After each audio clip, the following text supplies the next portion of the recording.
Hey guys, I'm Ubiru and welcome back to World of Warships. Today we're looking at the Tier 8 Japanese battleship, the Amagi. Now, the Amagi is a much better ship to its Tier 7 predecessor, the Nagato, in many respects, mainly because of its increase in armament and increase in max speed. It does, however, have lower armor, but that doesn't matter too much because it is in fact a lower profile to the Nagato. So yeah, this is the profile of the Amagi. So it's very close to the water. And I will compare with Nagato. So this is the Amagi, and this is the Nagato. So as you can see, the Nagato is a much higher profile. It's probably easier to see it from this angle. So the Nagato and the Amagi. So it is a few meters less, which really makes a difference at long ranges. And of course, these weapons go in excess of 20 kilometers. So at long ranges, when you're firing at a smaller target, it's much harder to hit. So the Amagi, I did mention it has increase in armament. It has 2 guns at the front, 1 gun in the middle back, and 2 guns in the rear. So it has 2 extra guns more than the Nagato at Tier 7. And it really does make a difference. Okay, so let's look at the main stats of the Amagi. So as a battleship, you would expect it to have lots of armor, lots of health, big guns, and it moves quite slowly. This, however, is a fast battleship.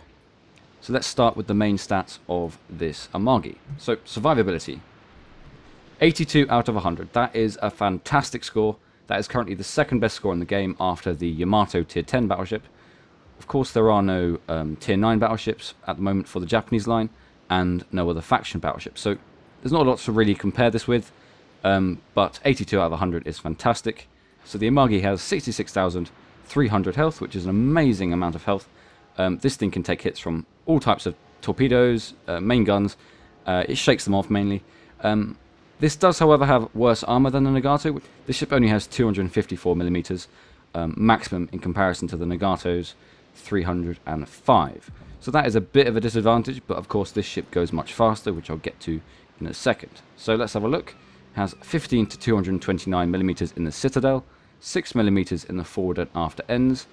Gun casemate is only 19 to 254, and armored deck is 25 to 114. So this thing is by no means weakly armored, but it is not quite as armored as the Nagato or the Yamato at Tier 10. So overall, the survivability is very good. Of course, the 82 score mainly reflects its health as opposed to its armor, but of course the armor it does shake off shells, and it is a much lower profile than the Nagato, so in that respect it dodges more shells than takes them. So the next stat is artillery. So 68 out of 100. It has 2 guns at the front, 1 in the middle, and 2 in the back. So that's 10 guns in total, and they're 410mm caliber, same as the Nagato. So very big guns. They do, however, have worse accuracy than, let's say, the Fuso's 356mm guns, but when they hit, they do a substantial amount of damage. So the max high explosive damage for these is 4,810, and the max damage for armor piercing is 13,540. These guns have a rate of fire of 2.0 rounds per minute with the upgrade, and a respectable turn time of 41.9 seconds. That's not terrible. These guns can turn around quite quickly for a battleship, although battleships are the slowest maneuvering guns in the game. Secondary armament is, you got some minor guns here. You got 127mm guns, which act as both anti-ship guns and anti-plane guns, and they go to a max distance of only 4.5 kilometers. And we have the standard 8 on each side, 140mm guns, which are good at taking down destroyers and cruisers at close range. And they're again at a max distance of 4.5 kilometers. So a 68 score is quite good for artillery. It is unfortunately not as good as the Fuso. The Fuso's main score is 70 out of 100, but that is primarily because of its increase in guns. This is the Fuso. It has this is the unupgraded Fuso, so if it was fully upgraded it would have 70. It has 2 guns at the front, 2 in the middle, and 2 at the back when it's fully upgraded. So in that respect, the Fuso has a higher artillery score, but of course the Amagi's guns do more damage, and they're a higher caliber, so they do more penetration. So inherently the Amagi is better. Okay, so the next stat is anti-air capability, 51 out of 100. That is respectable for a battleship. Of course, from sort of Tier 6 onwards, all ships in the game have a vast increase in anti-air capability, This is no exception. 51 is a very good score for a battleship. It has anti-air guns all over the deck, primarily in the centre, but they're at the front and back as well. But this ship's primary role is not to shoot down planes. It's that score is to protect yourself against, let's say, dive bombers or torpedo bombers. If you see a torpedo bomber coming, I would recommend you move this thing as quickly as possible. I'll get to maneuverability in a second, but the turning time of this thing is very long. So if you see any bombers coming in, yeah, 51 score is respectable, but enemy planes from sort of tier 8 onwards have a vast increase in hit points and armor, so they're a lot harder to shoot down. So you can't really rely upon your 51 score to shoot down planes. You might get one or two, but the best thing to do if you see a torpedo or dive bomber coming is to move as quickly as possible. So the next stat is maneuverability. So 41 out of 100. Now this is the fully upgraded Amagi, and this puts this ship to a maximum speed of 30 knots, which is an incredible speed for a battleship. It goes the same speed as the Congo at tier 5, and the Congo is a very fast battleship. So 30 knots, it can keep up with the heavily armoured cruisers, and, well, sort of cruisers go to a max speed of around sort of 35 knots. So you're not far off going sort of their speed. You're not going to match up with the destroyers, which go nearer 40 kilometers, but you'll be much faster than the Nagato and the Yamato, etc. Turning circle radius, however, this is a very, very long ship. It is definitely one of the longest ships in the game at the moment. I think the Yamato beats this by a small margin. 970 meter circle radius. That is horrendous. The turning circle radius is turning the ship round how many meters it will take for the ship to go fully round, and 970 is horrendous. Usually a battleship would be around 800 to 900, well, pushing 900, but this is nearer 1,000. 1,000, it takes you so long. The fastest in the game at the moment is the Sims. Now the Sims only has a turning circle radius of 500 meters, so that's half. The Amagi is a very sluggish ship, very hard to turn fully round. So in my opinion, the best thing to do if you see enemy planes, dive bombers, torpedo bombers heading towards your direction from 10 plus kilometers, the best thing to do is to move as quickly as possible. The turning circle radius of this is so bad that if you don't turn as soon as you see them, they will hit you, and they'll hit you with all their torpedoes. And the rudder shift time of this ship is 20.4 seconds.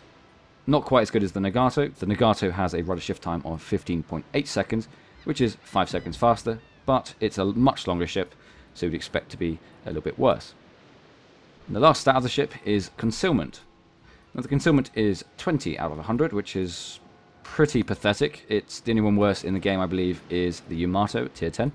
You have 17.3 kilometers surface detectability range, which is terrible. You'll be spotted very quickly. Most cruisers and battleships have ranges of 17.3 kilometers with their guns, so they'll get within range of you very quickly, and you'll be spotted very quickly also. This is a very long ship. Your concealment, you'll be spotted immediately. There's no point trying to hide because the detectability range is terrible. The air detectability range is 13.7 kilometers, which is also pretty terrible considering how fast planes go. They'll be with you very quickly, and you'll be the primary target for dive bombers and torpedo bombers to fire on you. Overall, the Amagi has much better statistics than the Nagato, with the exception of concealment, which is only 1 better on the Nagato, which doesn't really mean a lot. Everything else is a big buff. So let's look at the modules of the Amagi.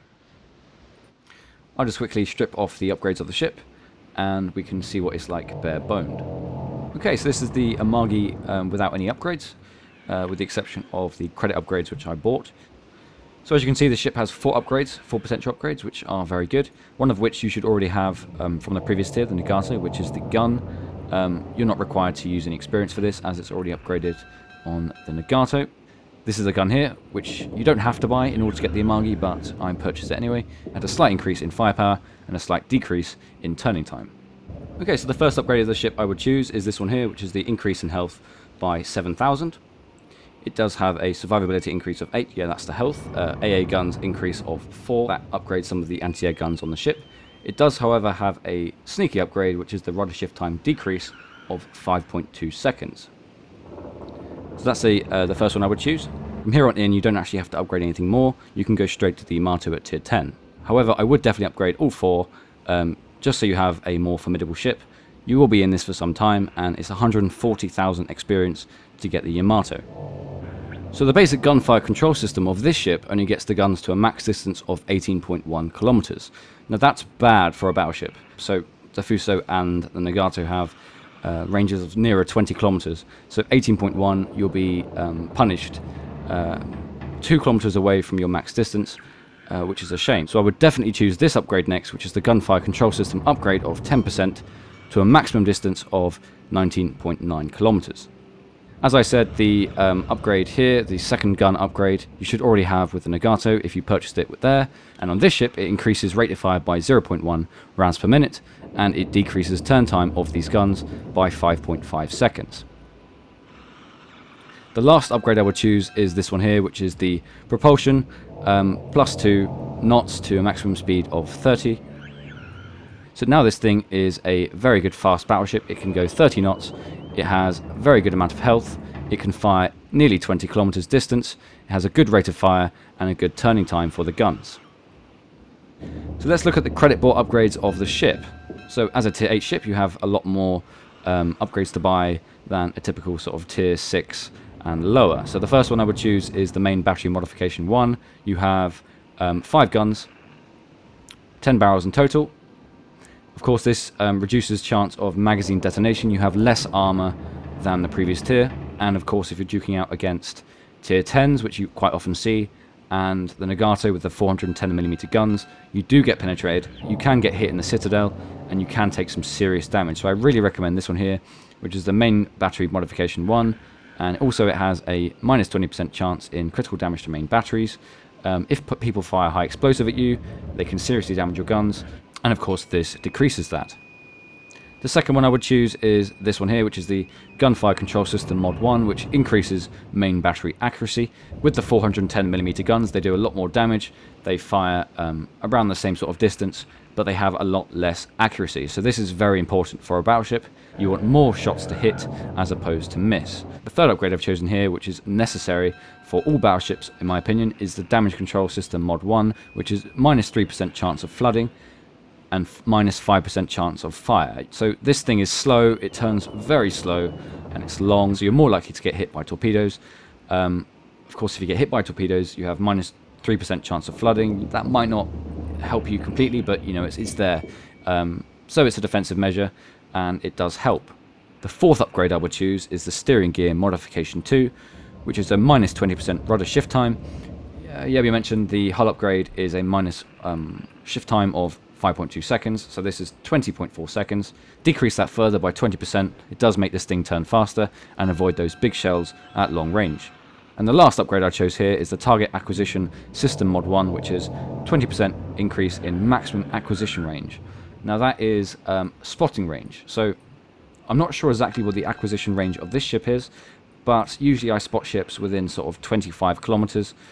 Admittedly, these guns only go to a max distance of 19.9 kilometers, but if you see them, you can sort of lead your shots and move towards them, and hopefully get a good shot.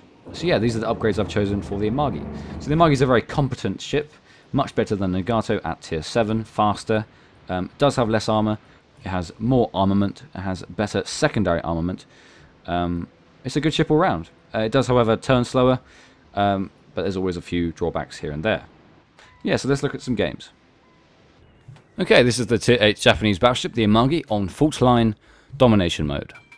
As you can see, we have 5 cruisers on our team, 3 destroyers, 2 battleships, and 2 aircraft carriers. The enemy team has 1 extra battleship and 1 less aircraft carrier. That means we have a bit more air firepower, and they have a bit more sort of ship firepower. So usually on this map, in a battleship, and I do the same with the Amagi, is head towards the far side of A, and duke out with the enemy team on the other side of A. Usually the enemy team does the complete opposite, and usually ends up in a big firefight with lots of ships being destroyed. Usually B and C get sort of nearly ignored until sort of the mid and latter stages of the game. So the Amagi is a typical battleship in terms of abilities. It has the R button, which is the repair module ability. It has the T button, which is the scout plane. and the Y button, which is the repair health once you've taken damage ability. So it's not currently known how much the Y button heals you for, but it does seem like quite a lot once you've taken a big hit. So I'm heading towards A, and I have in fact spotted an Amagi on the other side of the map. I didn't spot them directly, but I have seen them. The allied cruiser heading towards C has in fact spotted the Amagi, and we're going to fire some shots on him. Unfortunately, we only have loaded the high explosive at the moment. When you start a match, high explosive is the default ammunition type, and it loads automatically. I forgot to change that, but I've switched to armor piercing once I've fired a salvo. So in my opinion, there's no point changing ammunition types when you've got a fully reloaded high explosive round. So I have fired the high explosive at the Amagi, 17 kilometers away, a good distance to duke out with the battleship. The accuracy of battleship guns sort of dips off from 15 kilometers onwards, so we did in fact miss that salvo, but we have armor piercing coming up. Hopefully get a good shot. 1 second left, and we're going to fire. Leading the shots quite well. Noticed he's 17.2 away, so we're making sure the shots go 17.2 kilometers away. Those shots did seem quite well led, but unfortunately the accuracy dipped, and I did in fact miss all but one, which only did 310 damage. So as you can see, this is a bit of a surprise here. Usually most of the enemy team would be towards A, but they've in fact all swamped C. So C is very swamped now. Most of the team is over there, which is good for me, because that means I can sort of turn around the corner and lay some good fire on the enemy cruiser. And I think there's another cruiser hiding there somewhere, and they destroy it as well. So we're going to focus down this Cleveland. He only has 8,000 health left. Not a lot for a Cleveland. And of course, 3 or 4 allies in front of me are duking out with him as well. So I'm not very optimistic here. I think I'll probably miss these shots and not get the kill. Everyone's firing him from all different angles. They all miss, except for a couple. I get my shots in. So unfortunately, I missed the Cleveland that time, but there is in fact a Pensacola, which has just appeared. Now, the Pensacola has worse armor than the Cleveland. You could arguably use high explosive against the Pensacola, but the damage potential of armor piercing in a battleship is too high to ignore, and so I most of the time just use basic armor piercing. So I'm going to lead some shots onto this Pensacola. He is moving kind of a bit weirdly. He's very sharply turning right. He noticed my shells are coming in, so he has turned sharp right and missed all my shots. So I have noticed the Sims is now on the right side. Very good ship, very good firepower, limited torpedo firepower, unfortunately, but very good maneuverability. So he's in fact moving around this corner. I don't know why this guy just doesn't do a full circle in that small gap. Of course he can with his very high maneuverability. I am firing on him nevertheless. I get some good hits on him there, 7,000 damage, and we defended the base from him capping, and we're going to finish him off with the second salvo. That's 1 kill. And I noticed the Pensacola is very low. He did hide behind the rock from my allies. The allies on my right are firing preemptively before he emerges from the rock. I fire as well. Bit spread, 1 shot here, 1 shot there. I'm not very optimistic at this point to get the kill, but it seems... I do get the kill. Only 892 damage I managed to do, but I managed to get the kill, so that's the important thing. So we're not doing so bad at the moment. We have got 2 kills. We're winning in terms of how many kills. We have 3 on our team, and the enemy has 2, but the enemy is winning on capping C and B. So now the enemy has capped C. They did a full rush. They captured B as well, and now they're trying to get behind us on A and doing some flanking maneuvers. So I've seen this, but there's not a lot more I can do in this position other than get behind this rock and fire once I've got around it. Of course, battleships are very slow. This ship is one of the fastest battleships in the game at 30 knots, but it's still quite sluggish. It does get to that speed very slowly, and of course this ship turns very slowly as well. Most of the enemies are right in front of me. There are a couple of on my left side, which I'm not going to focus too much on. There is in fact a carrier, but they are out of distance. The Kitakami, the Congo, the Sims, and the Amagi. Okay, so the Congo's here. The Amagi is the primary threat here. He only has 35,000 health, and he's 15 kilometers away. So that's the best sort of distance to engage a battleship effectively. I've fired 1 salvo. Full broadside, I'm going to get some good hits. Oof, only 3,000. We hit him twice. It seems 1 did no damage, and we got 3,000 with the other. So with the massive damage potential of these guns, you would expect more damage from a salvo. But of course, the Amagi is very low profile and very hard to hit from distance. That is, of course, my advantage and my disadvantage when I'm engaging other Amagi. So I'm firing another salvo here, really hoping to get some good hits. Oh, 17,800 damage. 1 citadel hit, 6 hits in total. Wow. So now I'm thinking the allies have just done some torpedo runs on this guy. So I'm ignoring the Amagi now. I noticed that the torpedoes going in and going to finish him off. So now the next target is the Congo, which is right in front of me. Now the Congo has a lot worse armor than sort of the higher tier battleship. It's only tier 5. Very easy to kill if I get some good hits. 54,000 health. And we just standardly there. 26,000 damage. 1 citadel hit and 1 critically damaged. The guns are very effective at taking down enemy battleships. The low tier battleships. 410mm guns. They're great. 13,000 maximum damage per shell is just amazing. The Kitakami's there as well, which is a bit of a gimmicky ship. They have a huge amount of torpedoes, but next to no armor, very easily can be killed. So we're doing another broadside here, 6,000 damage, and the enemy Obers there, and the Sims as well. We have just missed our last shot, but we have more shells going in the next 15 seconds. Okay, so now I've noticed all the enemy ships are sort of very clustered together. I'm continually pressing X here to actually focus on the Congo, which is I need to kill right now. The Congo needs to die. I'm going to fire most of my shots on him, change target, and then focus down the Ober. Hopefully we finish off the Congo.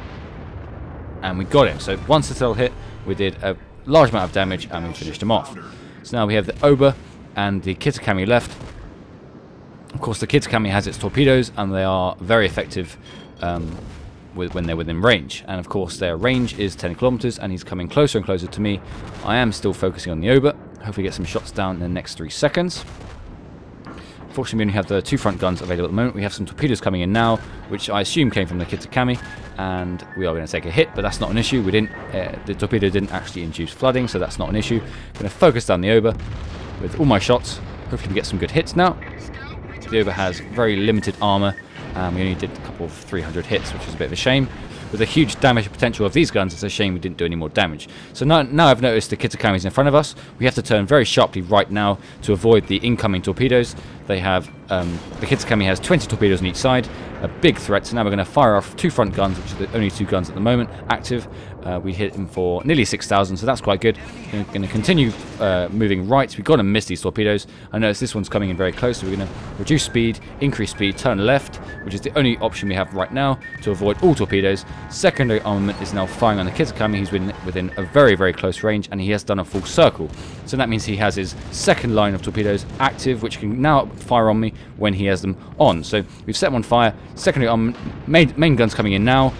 Not enough damage. We only hit him for a few thousand damage. Secondary armament isn't enough now. We've set him on fire, but it's still not enough. All the torpedoes, 40 from one side, and the Sims from another, and we got crisscrossed, and unfortunately we died. But we did quite well in this match. We got 3 kills, 3 planes shot down, 36 hits, 1 defender of the cap, 3 citadel hits, 4 critically damaged, and 1 on fire. So usually you wouldn't really duke next to a Kitakami. I avoided the Kitakami's initial torpedo salvo, and I moved left sharply. The huge time it took for me to turn round. It takes me 20 seconds to turn left fully, and then it takes me 20 seconds to turn right. Of course, it wasn't enough time for me to actually avoid both sets of torpedoes. But yeah, we were killed by the Kitakami, which is a bit of a shame. And now we're following the Allied team. At this point, we are it's very close. We're losing in terms of capping, but we're winning in terms of ships. And I'm just seeing here the battle over B. So quite a big sort of battleship battle going on here. The enemy Amagi has a huge advantage over the Fuso. The Fuso has more guns overall, but it seems that this Fuso's guns have been destroyed. Amagi has the advantage in active guns and secondary armament. The Kitakami is now coming within range again, but the Fuso's time is done. He's being pretty much killed by the Sims, Amagi, and Kitakami simultaneously. So unluckily the Fuso didn't survive the game. The Fuso tried his best to capture B and defend it from the Amagi. He actually took a substantial amount of damage from the Amagi, so the Amagi's only a couple of hits left and dead, and there he is.